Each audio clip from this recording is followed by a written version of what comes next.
সুদের টাকা দিয়া ঘর বানাইলাম, এই ঘরের ভিতরে 4টা 5টা রুম, এক রুমের ভিতরে আমি থাকলাম, আর বাকি 4 রুমের মধ্যে আমার সন্তান থাকলো, মা থাকলো, বাবা থাকলো, ভাই থাকলো, বোন থাকলো।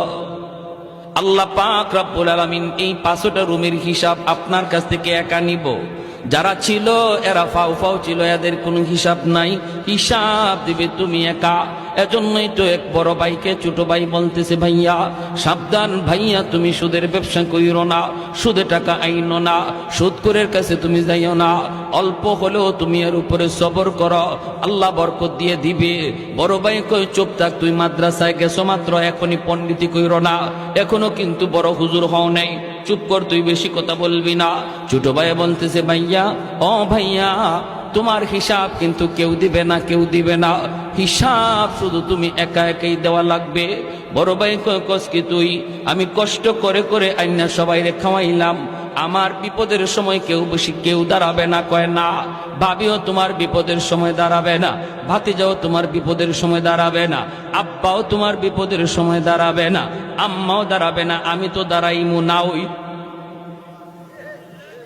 বড় ভাই কয় কসকি তুই, মাসের মাস তোরে বেতন দিই আমি? কয় যত বেতনই দেও, বিপদে যখন পড়বা আমি নাই। বড় ভাই কয় কসকি, আমার বউ? বলে বউ না। কয় দূর হ, আমি এত কষ্ট করে ফালতেছি, আমার বিপদে দাঁড়াইবো না। কত দুনিয়াতে পরীক্ষা করবা? বড় ভাই কয় পরীক্ষা কেমনে করবি? কয় দুনিয়াতেই তুমি বিপদে পড়ে দেখো তোমার পাশে কে দাঁড়ায়।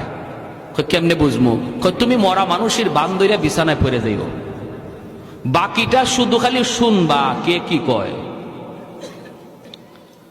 আচ্ছা ঠিক আছে। বড় ভাইরে ছোট ভাই নিয়ে যাইতেছে, বট গাছের তলে যাওয়া মাত্রই বড় ভাই পড়ে গেছে। ছোট ভাই বড় ভাইরে লাশ বানায়া বাড়িতে আইনা কান্না শুরু করছে, আব্বা ও ভাবি ও মা, কি রে কি হয়েছে? কই ভাইয়া মইরা গেছে।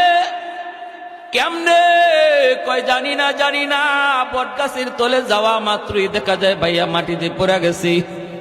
ও আব্বা গো কয়ে ছোট ভাই কাঁদতেছে, বড় ভাই মরে গেছে। ভাবি আইসা স্বামীর লাশের পাশে আইসা ভাবি কাঁদতেছে, এইভাবে তার বাতি যাওয়ায় কাঁদতেছে। সবাই তো কান্দে, বাবাও কান্দে, মাও কান্দে। ওই অবস্থায় সে বলতেছে, আব্বা একটু সময় আমাকে দিবানি? কেন? কয় আমি একটু হুজুরের কাছে যাব, মুফতি সাহেবের কাছে, জিন হুজুরের কাছে যাব, যাইয়া হুজুরের কাছে একটু পানি ভরা নিয়ে আসব। আমার মনে হয় ভাইয়ার দম আটকে আছে, এটা মনে হয় কোন জিন্নাতের কারসাজি, কারণ বট গাছের তলে ঘটনাটা ঘটছে। আমি একটু পানি ভরা নিয়ে আসি, একটা ফু নিয়ে আসি। বাবা কইতা, বাবা তাড়াতাড়ি যা। ছোট ভাই দৌড় দিছে মাদ্রাসায়। কি আর মাদ্রাসায়, হ্যাঁ তো নিজেই বড় হুজুর। ঘটনা তো হেই ঘটাইছে। কিছু দূর যাইয়াই ফেরত আইছে, আব্বা ফু পায়া গেছি। মুফতি সাহেব হুজুরে এমন এক ফু আমাকে শিখাই দিছে, এমন এক তাবিজ শিখাই দিছে, এমন এক সূরা শিখাই দিছে, আমি খালি বাইয়ারে ফু দিমু আর সাথে সাথে বাইয়া জিতা হয়ে যাব। ফু দেওয়া মাত্রই বাইয়া জিন্দা হয়ে যাবে, জিন্দা, কোনো টেনশন নাই। মুফতি সাহেব কয়ে দিছে। বাবা কইতে তাড়াতাড়ি ফু দে। ছোট ভাই কয়, আব্বা ফু দিমু, তবে ফু দেওয়ার আগে একটা শর্ত কয়া দিছে হুজুরে। কয় কি শর্ত? কয় হুজুর বলছে এই ফুটা ভাইয়ারে দেওয়া মাত্রই ভাইয়া জিন্দা হয়ে দাঁড়ায় যাবে, কিন্তু ভাইয়ার গায়ে ফু দেওয়ার আগে একজন জীবিত মানুষের গায়ে ফু দেওয়া লাগবে। আর জীবিত মানুষটা ফু খাইয়া জীবিত থাকতে পারে, মারাও যাইতে পারে। এরপরে যদি ভাইয়ারে ফু দেই, ভাইয়া 100% জিন্দা হবে, বিন্দু পরিমাণ সন্দেহ নাই। ও আব্বা, আমার ভাইয়া এত কষ্ট করে সংসার চালাইল, রক্ত পানি কইরা হালাল হারাম না বুঝা কত কিছু কইরা তোমাদেরকে খাওয়াইতেছে, পালতেছে ভাইয়ারে জিন্দা করার জন্য। বাবা গ, তোমার শরীরে ফুটা আমি দিমুনি, তোমার গায়ে আমি ফুটা দিমুনি।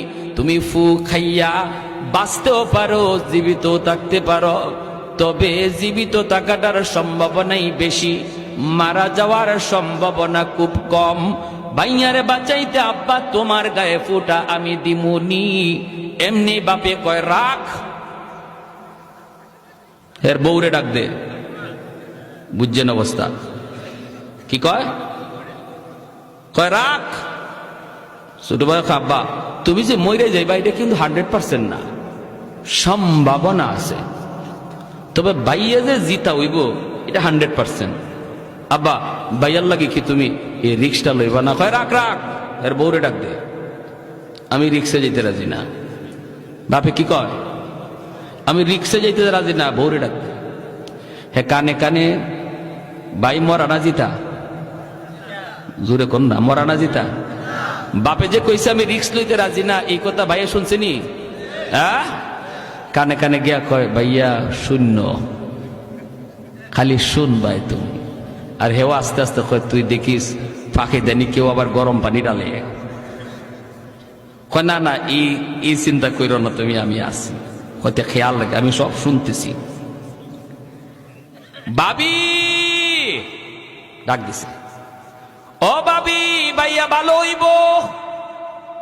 মুফতি সাহেব হুজুর একটা ফু শিখায় দিছে, যদি ফুটা দেই ভাইয়া সরাসরি ভালো হয়ে যাবে, জিতা হয়ে যাবে, আর মরা থাকবে না। কিন্তু বাবি গ একটা শর্ত আছে গো বাবি, এই ফুটা কিন্তু একজন জীবিত মানুষের গায়ে দেওয়া লাগে। জীবিত মানুষ ফুটা খাইয়া মরতেও পারে, জীবিতও থাকতে পারে।